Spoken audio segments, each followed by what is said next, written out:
¿Cómo están mis queridos hermanos? Les doy la más cordial bienvenida y un abrazo en Jesucristo nuestro Señor para empezar esta tarde de día miércoles el estudio bíblico de esta noche.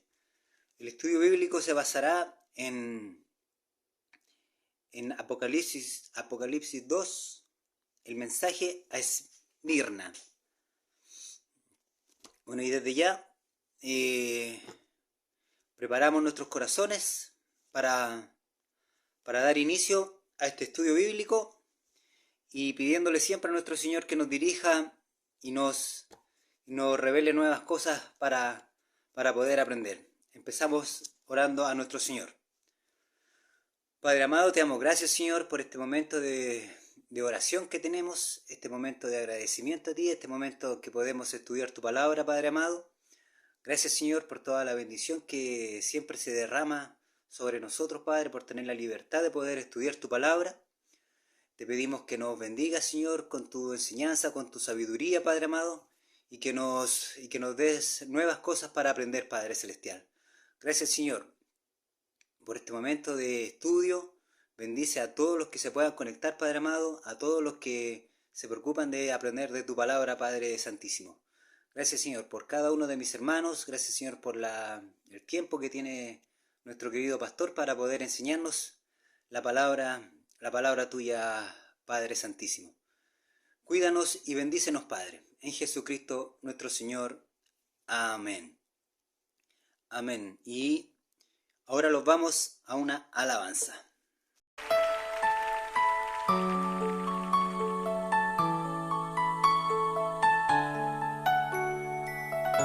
Su presencia está en este lugar. Este es tiempo para humillarnos ante ti, Señor. Reconocemos la gloria y majestad de tu presencia, Señor.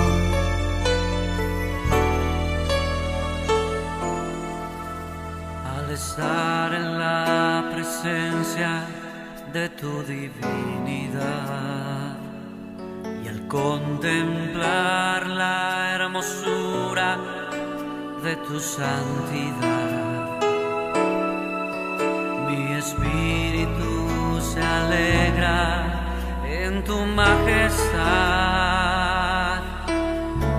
Te adoro a ti, te adoro a ti, cuando veo la grandeza de tu dulce amor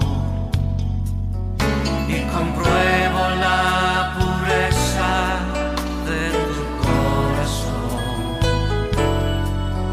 Mi espíritu se alegra en tu majestad.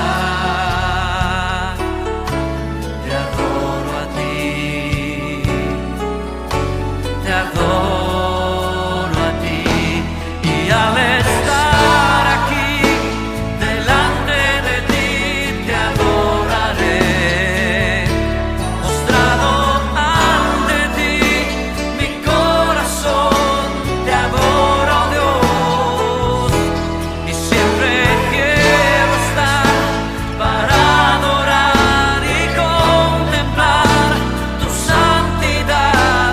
Te adoro a ti, Señor, te adoro a ti.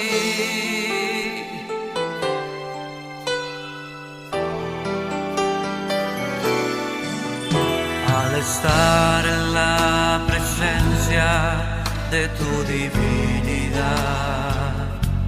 y al contemplar la hermosura de tu santidad, mi espíritu se alegra en tu majestad. Te adoro a ti, te adoro a ti, cuando veo la grandeza de tu dulce amor y compruebo la pureza de tu corazón. Y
Muy bien, mis queridos hermanos, pasamos ahora al momento de la lectura bíblica. El mensaje se encuentra en Apocalipsis capítulo 2, versos del 8 al 11. La palabra del Señor dice así: Y escribe al ángel de la iglesia en Esmirna, el primero y el postrero, el que estuvo muerto y vivió, dice esto: Yo conozco tus obras y tu tribulación y tu pobreza, pero tú eres rico, y la blasfemia de los que se dicen ser judíos y no lo son, sino sinagoga de Satanás. No temas en nada lo que vas a padecer. He aquí el diablo echará a algunos de vosotros en la cárcel, para que seáis probados, y tendréis tribulación por 10 días. Sé fiel hasta la muerte, y yo te daré la corona de la vida. El que tiene oído, oiga lo que el Espíritu dice a las iglesias. El que venciere no sufrirá daño de la segunda muerte. Palabra de nuestro Señor. Oramos por esta palabra. Te damos gracias, Señor, por la palabra, por la libertad que tenemos de leerla, Señor. Gracias, Señor, por tu bendición, por este estudio. Bendice a cada uno de los que se conecta para poder aprender más de ti, Señor, para poder tener cosas nuevas, Señor amado, y poder tener nueva sabiduría. Gracias, Señor, por tu palabra. Bendícela y danos siempre lo que necesitamos para nuestras almas, Señor amado. Gracias, Señor, por este estudio. Bendícenos a todos, Padre. En Jesucristo, nuestro Señor. Amén. Amén. Bueno, mis queridos hermanos, y seguimos con otra alabanza para seguir adorando a nuestro Señor.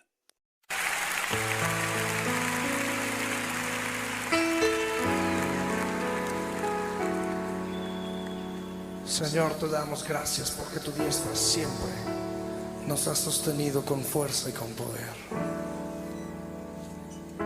Señor, te decimos que a ti sea la gloria y el imperio por todos los siglos de los siglos. Y todo el mundo dice amén. El apóstol Pedro escribe en el capítulo 5, verso 10: Mas el Dios de toda gracia, que nos llamó a su gloria eterna, os perfeccione y afirme, fortalezca y establezca. A Él sea la gloria, a Él sea el imperio por los siglos de los siglos. Amén.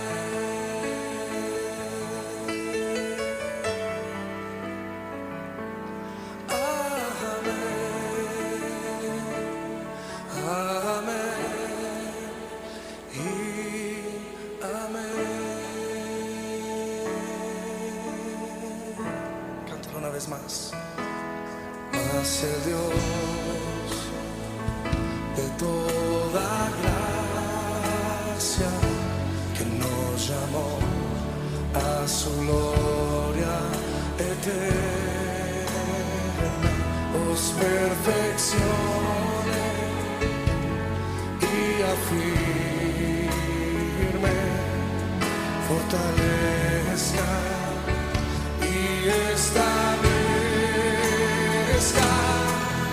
A Él sea la gloria, a Él sea el imperio por los siglos de los siglos.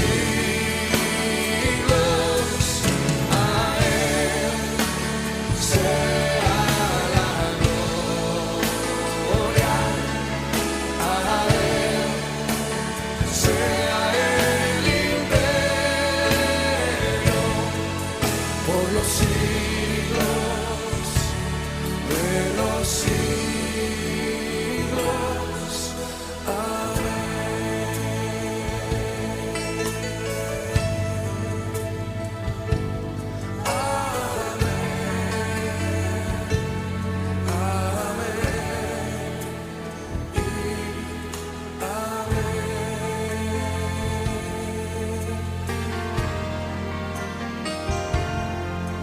Mas el Dios de toda gracia que nos llamó a su gloria eterna.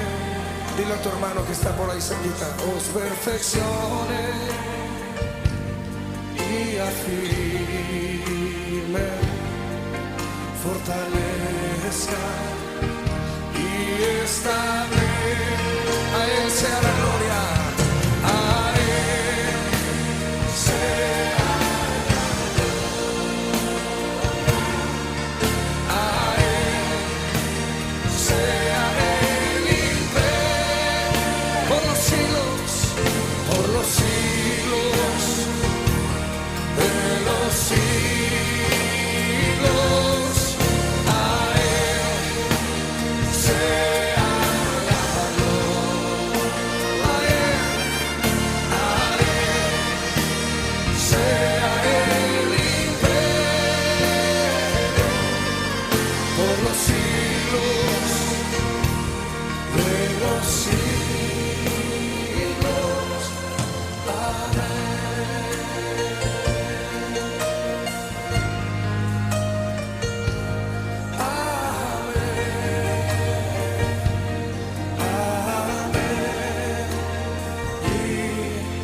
Amén. Dile una vez más, amén.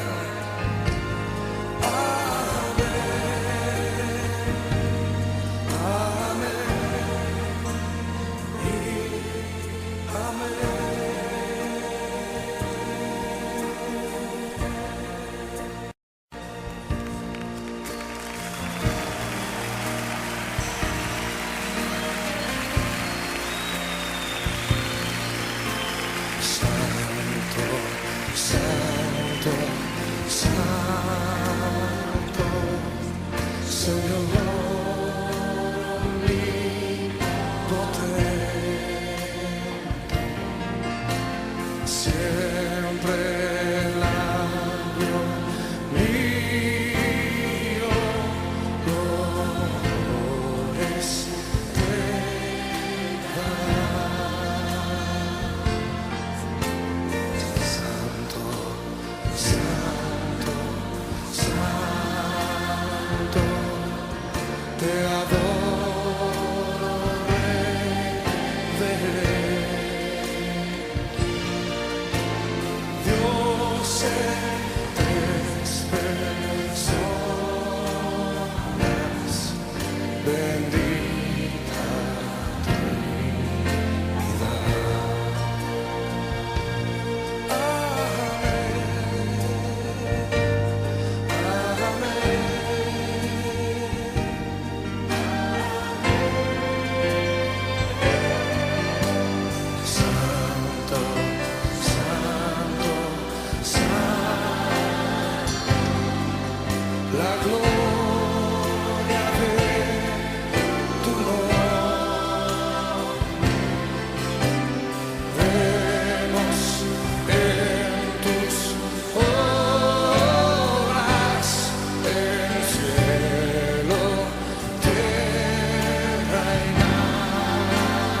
Hola mis hermanos, muy buenas tardes, que el Señor les bendiga.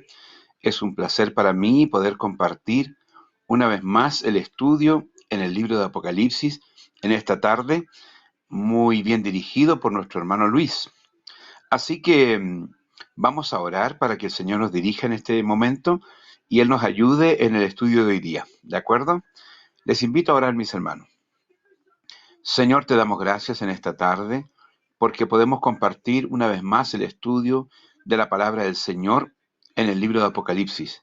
Vamos a estudiar la segunda iglesia en esta tarde, oh Dios, pero como siempre necesitamos la unción del Espíritu Santo para poder tener esta lectura y esta comprensión de la palabra de acuerdo como tú lo dices, Señor.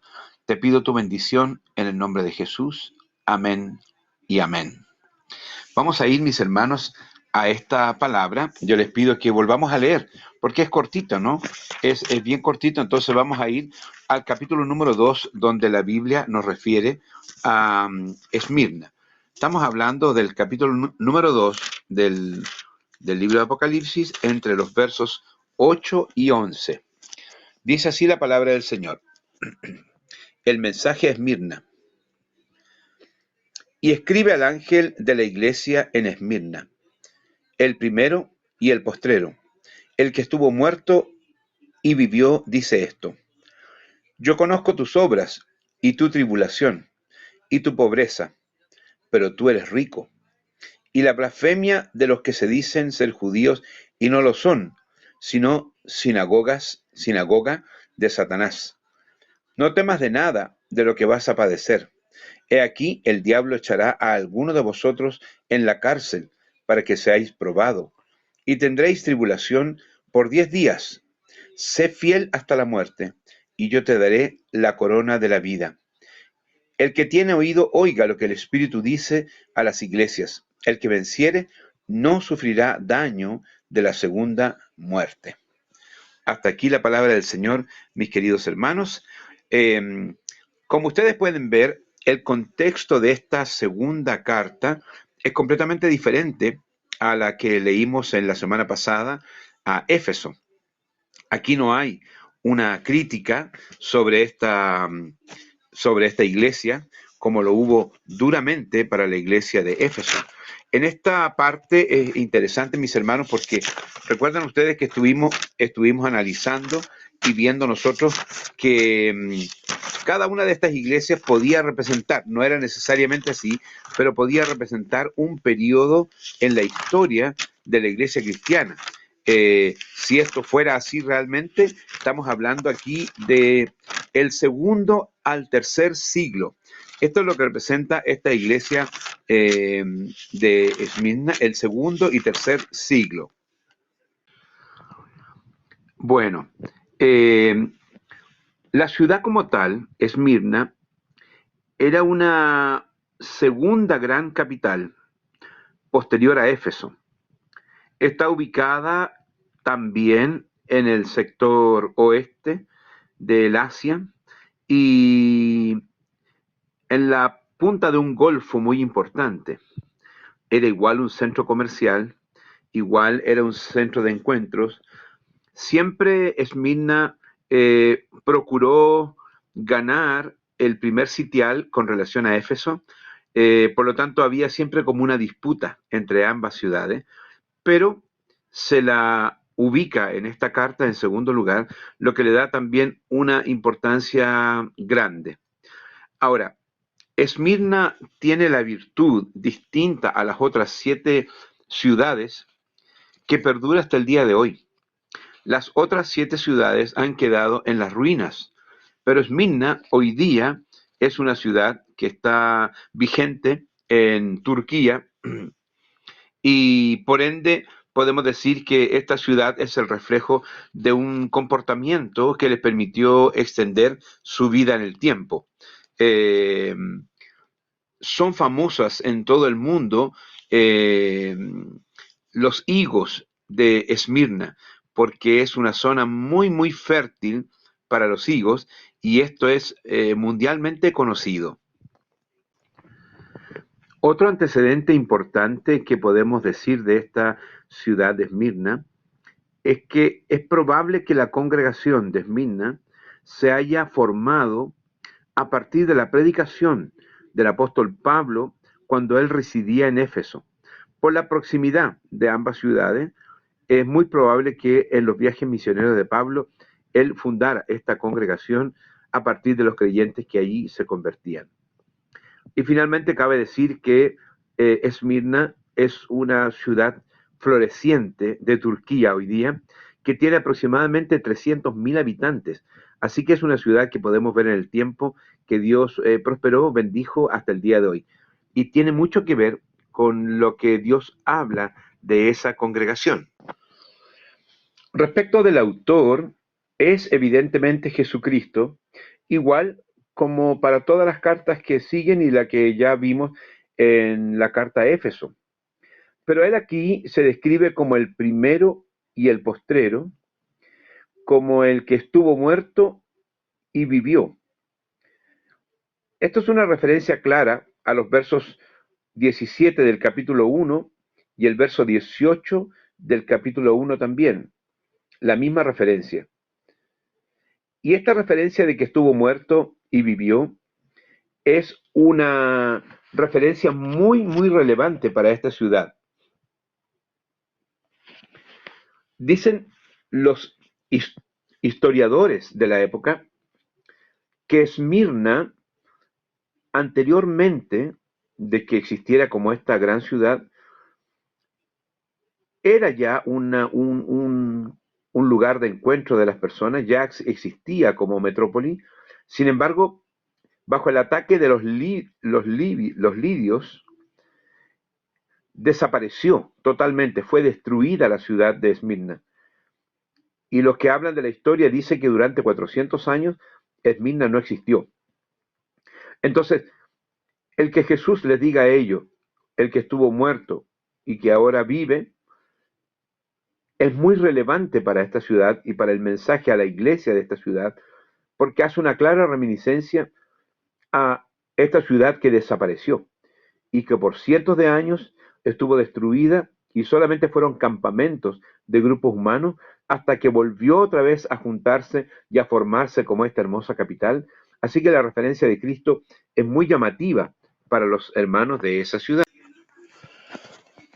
Aquí el autor comienza diciendo: yo conozco tus obras, tu tribulación y tu pobreza. Quienes saben bien dicen que la palabra obras no es la mejor traducción del griego. Y la palabra tribulación y pobreza puede querer decir una relación entre la pobreza que nace a partir de la tribulación, pero aquí la palabra tribulación, también hay una referencia en el libro de Hebreos capítulo 10, verso 34. Vamos por favor al libro de Hebreos capítulo 10, verso 34. ¿Qué nos dice la palabra del Señor? Busquemos en nuestra Biblia. Hebreos capítulo 10, verso 34. Dice la palabra del Señor, dice: porque de los presos también os compadecisteis, y el despojo de vuestros bienes sufristeis con gozo, sabiendo que tenéis en vosotros una mejor y perdurable herencia en los cielos.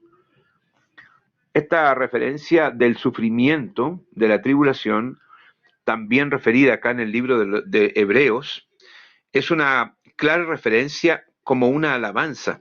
En esta parte que estamos compartiendo tiene que ver con el encomio.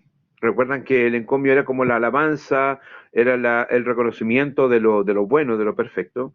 Y bueno, claramente ahí podemos ver nosotros que se la reconoce como una iglesia que sufre. En el griego, la tribulación, en el griego viene de una palabra, no puedo decirla porque no me acuerdo bien cómo son los sonidos de la PHLIPIS, PSIS, pero esta expresión significa apretados, exprimidos. Es una palabra muy, muy dura. Si tomamos el origen de la palabra tribulación, desde el punto de vista, del latín, tribulum, también hace referencia a un elemento que se usa en la trilla. Es decir, es un elemento duro que tiende a separar el trigo de su mata, de su espiga, y evidentemente no lo puede hacer con suavidad, tiene que ser con dureza. Así que en cualquiera de los casos, la palabra tribulación a la que está haciendo referencia la Biblia, o más bien Dios, Jesús, a la iglesia en Esmirna, está diciendo que Él conoce el sufrimiento que ellos han tenido. Él sabe que ellos han sido apretados, exprimidos por una buena causa, es decir, ayudando al prójimo, bendiciendo a quien padece y sufriendo a causa de la fe. Él reconoce que esta es una gran virtud de esta congregación. Así se refiere a la palabra tribulación. Podemos hacer también un poquito más de análisis a partir de ambos orígenes. La tribulación, a partir del origen latino, es el elemento que separa el grano de su mata, de la espiga. Por lo tanto, es un elemento duro que en el fondo tiene que actuar con dureza para separar este grano. Pero el griego, la expresión tribulación, venida desde el griego mismo, hace más bien referencia a ser apretado, a ser exprimido. No es algo sólido, sino algo líquido. Y ahí está hablando probablemente en los lagares, donde se exprimía el fruto de la vid para obtener su jugo, para luego posteriormente sacar el vino. Entonces, cualquiera de las dos expresiones, la que venga del latín o la que venga del griego, porque por un lado es un profundo apaleo para soltar el grano de la mata, y por otro es un exprimir, apretar el fruto de la vid de tal manera que dé el jugo esperado. En cualquiera de los dos casos estamos diciendo que la palabra tribulación, que el Señor diga, yo conozco tus obras, tu tribulación, hay una conciencia clara del sufrimiento de esta iglesia en Esmirna. Ahora, el Señor asocia la palabra tribulación y pobreza. Se espera o se estima que la pobreza de esta iglesia era una pobreza externa, es decir, dado la dádiva que ellos tenían, dado el amor que ellos tenían, dado la entrega que ellos daban siempre, no podían procurar tener ni acumular riquezas. Por el contrario, más bien era la pobreza la que siempre estaba como delante de ellos. Pero hablamos de nuevo de una pobreza exterior. Y el Señor claramente dice, y tu pobreza, pero tú eres rico. Entonces, es hermosa la expresión que el Señor refiere con esta iglesia, porque dice, eres aparentemente pobre, pero entre paréntesis, pero tú eres rico. Es decir, Él está dando una alabanza a la iglesia de Esmirna desde el punto de vista espiritual. Aquí está diciendo que las obras del sufrimiento, las obras de la entrega, las obras de la dádiva, las obras buenas, espirituales que la iglesia hacía, probablemente le daban un castigo fuerte exteriormente. Pasaban por pruebas muy duras, por aprietes, por estrujes muy duros, pero que esto generaba una riqueza interior, no la que la gente pudiera conocer de la iglesia, sino que una riqueza interior o espiritual de la vida de esta iglesia. Esto nos llama poderosamente la atención, mis hermanos, porque es lo que Dios espera de nosotros. Más allá de nuestro buen porvenir, más allá de nuestro buen pasar, más allá incluso de los logros que uno tenga como iglesia, al parecer lo que Dios más ama de nosotros es que seamos ricos interiormente. No significa que tengamos que ser apaleados, apretados, estrujados, perseguidos para ser ricos espiritualmente, pero es una práctica que la iglesia debe buscar el día de hoy. Este elogio, este encomio que se hace sobre la iglesia de Esmirna respecto de su riqueza interior, yo creo que es una alabanza de parte de Dios para el pueblo que procura la riqueza espiritual interior. Y esto puede venir acompañado de un bienestar o no puede venir acompañado de un bienestar. Puede venir acompañado de salud o de enfermedad.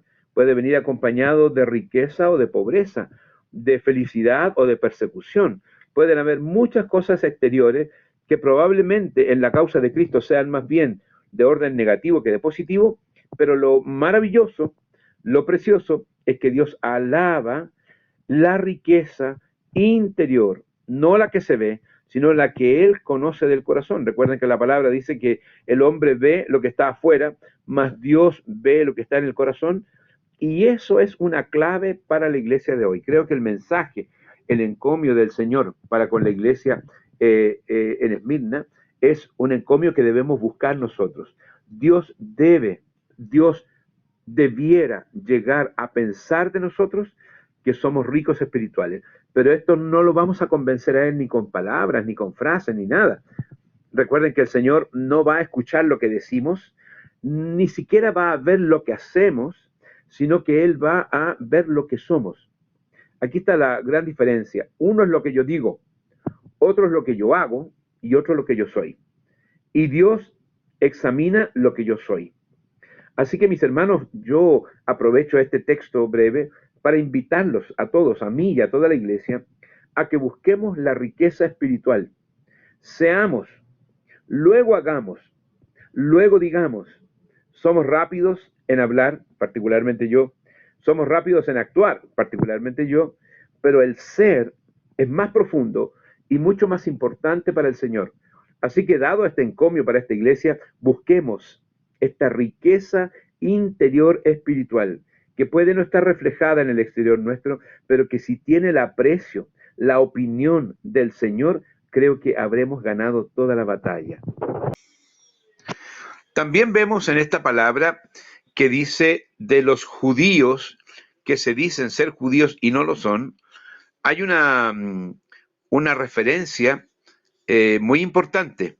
Esta referencia la podemos encontrar en el libro de Romanos, en el capítulo 2, los versos 28-29. Romanos 2, 28-29, miren qué texto dice aquí la palabra del Señor. Dice, pues no es judío el que lo es exteriormente, ni en la circuncisión, la que se hace exteriormente en la carne, sino es que es judío el que lo es en lo interior.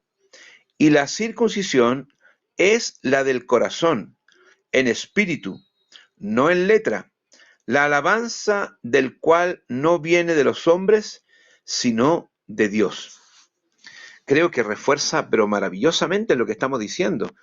Es decir, aquí la palabra del Señor claramente está diciendo en este libro de Romanos que un verdadero judío, que pudiéramos traducir hoy día a un verdadero cristiano, no es aquel que lo dice y lo practica en su exterior, ni siquiera por la circuncisión hecha con mano, sino que dice que el verdadero judío es el que es judío en su interior, en su ser interior. Y además dice que la circuncisión es aquella del corazón. Mire qué hermoso cómo la palabra del Señor nos está diciendo que todo lo que un día fue exterior, toda la expresión exterior que distinguía a uno de los otros, en realidad hoy día esa expresión exterior se vuelca hacia el interior de la persona. Esto debe ocurrir en nuestro corazón. Es decir, si hago la traducción del libro de Romanos que hemos leído a los días de hoy, a la iglesia de hoy, deberíamos decir, haciendo la traducción, que voy a hacer una paráfrasis, ¿no? Dice, esto no está escrito, pero imaginen lo que dice así la palabra. Dice, pues no es cristiano el que lo es exteriormente, ni en aquello exterior o en aquella purificación exterior que hace en lo humano, sino que el cristiano es el que lo es en lo interior, y la purificación es la de su corazón, en espíritu y no en letra, la alabanza del cual no viene de los hombres sino de Dios. La última frase, la alabanza del cual no viene de los hombres sino de Dios, está diciendo claramente que el hombre alabará lo exterior nuestro. Si tú buscas parecer un buen cristiano para la alabanza de los hombres, lo vas a obtener. La Biblia dice que la alabanza del hombre tiene que ver con lo que muestro por fuera, pero dice que la alabanza de Dios es respecto de lo que yo vivo interiormente. Y el ser un cristiano no es una cosa de formas, sino de fondo. No es algo que yo hago, no es una práctica de ir a la iglesia, de leer y orar, de ser buena persona, etcétera, etcétera. Es más allá que eso. El ser cristiano es una condición espiritual interior. Yo soy cristiano porque en mi interior, mi corazón está convertido a Cristo y el Señor mora en mi vida. Y lo que llamaban los judíos la circuncisión hecha con mano, que es la purificación, dice que la válida es la purificación interior, la purificación del corazón. Es decir, el tener a Cristo y el ser enteramente santificado por el Espíritu Santo en mi ser interior trae la alabanza de Dios. Lo otro, la alabanza de los hombres. Entonces la pregunta de nuevo es, ¿qué alabanza quiero yo? ¿Quiero que los hombres me alaben y al día de mañana el Señor me rechace? ¿O quiero que la alabanza sea de Dios durante toda mi vida, de tal manera que lo que yo muestre por fuera venga primero con el visto bueno de Dios? Yo creo que ese es el centro, de que la alabanza venga de Dios, porque en mi ser interior soy un verdadero cristiano y mi circuncisión es del corazón, es decir, la purificación viene interiormente de mi corazón, hecha por el Espíritu Santo para una vida que agrade al Señor. Me parece una excelente lección ya hasta esta altura de este estudio. Otro dato relevante en esta causa es que en esa época y en esas iglesias o en esas ciudades existían los judíos no convertidos. Y estos judíos no convertidos tenían un celo por su religión judía y no podían soportar a aquellos judíos que aceptaban a Cristo y se convertían al cristianismo. Entonces, dicen los escritores de que habían dos tipos de expresiones: la blasfemia y la calumnia. La calumnia era una ofensa contra los hombres y la blasfemia es una ofensa contra Dios. Por lo tanto, el hecho de que estos judíos rechazaran el evangelio y también rechazaran a los cristianos que habían venido del pueblo judío, daba también a este escrito del Señor en decir que aquellos judíos que se dicen serlo y no lo son, porque en estricto rigor, al negar la deidad de Cristo y al negar la nueva vida en Cristo de los cristianos convertidos, ellos estaban no solo calumniando a las personas en lo humano, sino que estaban blasfemando contra Dios. Por eso que Dios es duro en hablar y en decir que aquellos que se dicen judíos no lo son, porque en estricto rigor están contra Dios mismo. No es solamente que ellos rechacen el cristianismo como movimiento en su época, sino que rechazan a Dios mismo a partir de los creyentes que estaban siendo convertidos. El Señor además utiliza la expresión sinagoga de Satanás. Esta expresión es muy, muy, muy dura. Se dice que el odio que los judíos tenían contra los convertidos era incluso mayor y de un celo más profundo que el rechazo que el vulgo del mundo tenía contra los cristianos. Entonces, por eso que Dios usa esta expresión, porque en el fondo ellos van más allá de lo que el hombre natural va. Y el judío, que ya conoce la ley de Dios y la misericordia de Dios, al tener este celo y este odio profundo contra los cristianos y este rechazo vital sobre ellos, provoca que Dios utilice la expresión sinagoga de Satanás. Porque en el fondo se convierte en un grupo de personas que rechaza el Evangelio, que rechaza a los cristianos, que rechaza a Cristo. ¿Y quién rechaza a Cristo sino el espíritu de Satanás? En la historia de la iglesia cristiana, los cristianos convertidos siendo perseguidos por los judíos no utilizan más la expresión sinagoga. Solamente la encontramos en el libro de Santiago, y probablemente ocurre esta escritura antes de la persecución, porque con la persecución los primeros cristianos ya no usan más la palabra sinagoga como lugar de encuentro, sino que la reemplazan por la palabra eclesía o asamblea o iglesia.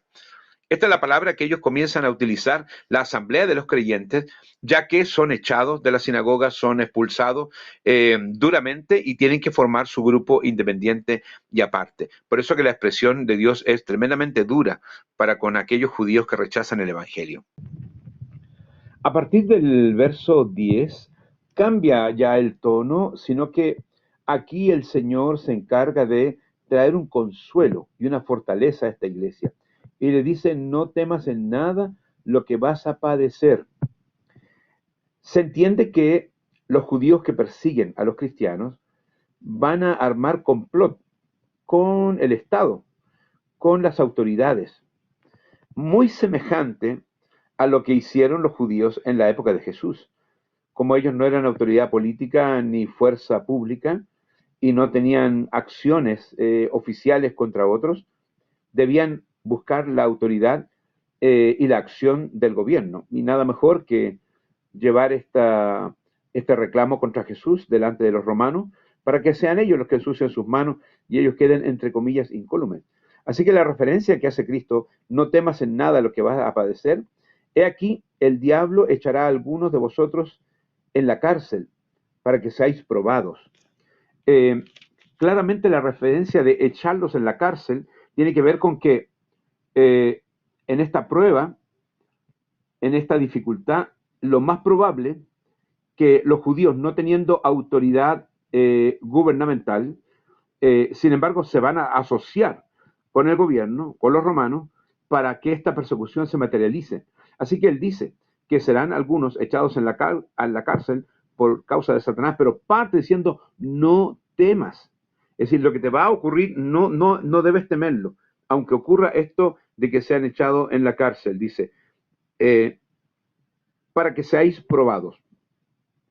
La palabra probados, desde el griego, hace una clara referencia a cuando el fierro es sometido a altas temperaturas para quitar su impureza y convertirlo en acero. El fierro en sí es un metal duro, pero quebrable, porque no es puro, porque tiene impurezas. Y la manera de quitar las impurezas del acero es a través del calor. Y esta expresión prueba tiene que ver con que ellos serán probados, así como el fierro es probado a altas temperaturas para eliminar sus impurezas y convertirlo en acero, en algo resistente, en algo que no se quiebre, en algo que no contenga impurezas. Así que el Señor les trae esperanza para decirles, ustedes van a ser probados, serán metidos a la cárcel incluso por Satanás, pero no teman. Esta prueba producirá en ustedes un mayor galardón, producirá en ustedes una vida más purificada. Serán probados, serán depurados a través de la prueba, así que no hay nada que temer. Y esto es una palabra muy, muy hermosa que hay. Y también dice que seréis, la tribulación será por 10 días.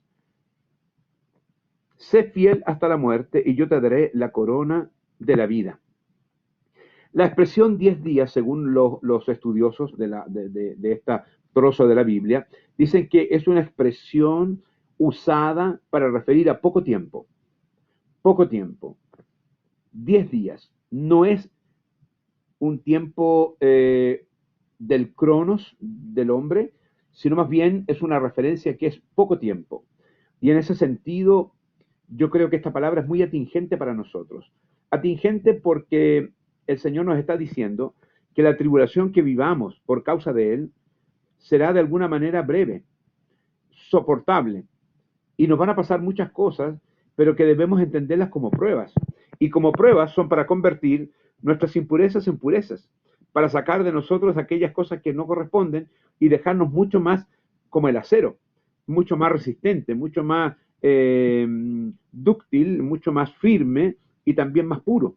Así que hay una clara referencia para la vida nuestra el día de hoy. Y damos gracias a Dios por esta palabra. Y termina diciendo, sé fiel hasta la muerte y yo te daré la corona de la vida. A pesar de que Dios nos garantiza cuidado, a pesar de que Él dice que la prueba será breve, y a pesar de que Él explica que esta prueba vendrá del enemigo y que incluso podremos caer presos, y esto puede significar muchas cosas en la vida del creyente, aún así les está diciendo, sé fiel hasta la muerte. Es decir, lo que nos puede llegar a pasar, que puede atentar contra nuestra vida espiritual, debemos estar dispuestos a llegar a la última consecuencia y ser fieles con Dios aún hasta la muerte. ¿Por qué? Porque Él nos dará la corona de vida. Esto significa que nuestra vida en esta tierra es para aprender a amar a Dios, es para aprender a adorar a Dios, a alabar a Dios y a vivir como cristianos según el Espíritu Santo nos da, pero que el verdadero gozo, la verdadera ganancia, la verdadera victoria vendrá un día con la coronación. Como dice la palabra, te daré la corona de vida. Es decir, hemos de caminar, hemos de sufrir, hemos de tener victorias y a lo mejor algunas derrotas. Sin embargo, el que es fiel hasta la muerte, Dios nos dará esa corona de vida. Finalmente, el último versículo que dice, el que tiene oído, oiga lo que el Espíritu dice a las iglesias. El que venciere no sufrirá daño de la segunda muerte. Está diciendo, si el mensaje es a la iglesia de Esmirna, pero termina diciendo, el que tiene oídos, oiga lo que el Espíritu dice a las iglesias, está haciendo una clara referencia de que este mensaje es para la iglesia de todos los tiempos, para la iglesia de esa época del primer siglo hasta la iglesia de hoy en el siglo XXI. Damos gracias a Dios por esta palabra. Y el final dice, el que venciere no sufrirá daño de la muerte, de la segunda muerte. Es decir, habremos de morir en el cuerpo, pero nuestras almas vivirán eternamente y no sufriremos muerte, que es la condenación eterna de aquellos que no están en Cristo Jesús. Hermanos, doy gracias al Señor por el estudio de esta tarde. Pido a Dios que Él les ayude en esta comprensión y también que el Señor bendiga a nuestras vidas. Cada uno posiciónese en esta palabra. ¿Dónde está? ¿Hacia dónde va?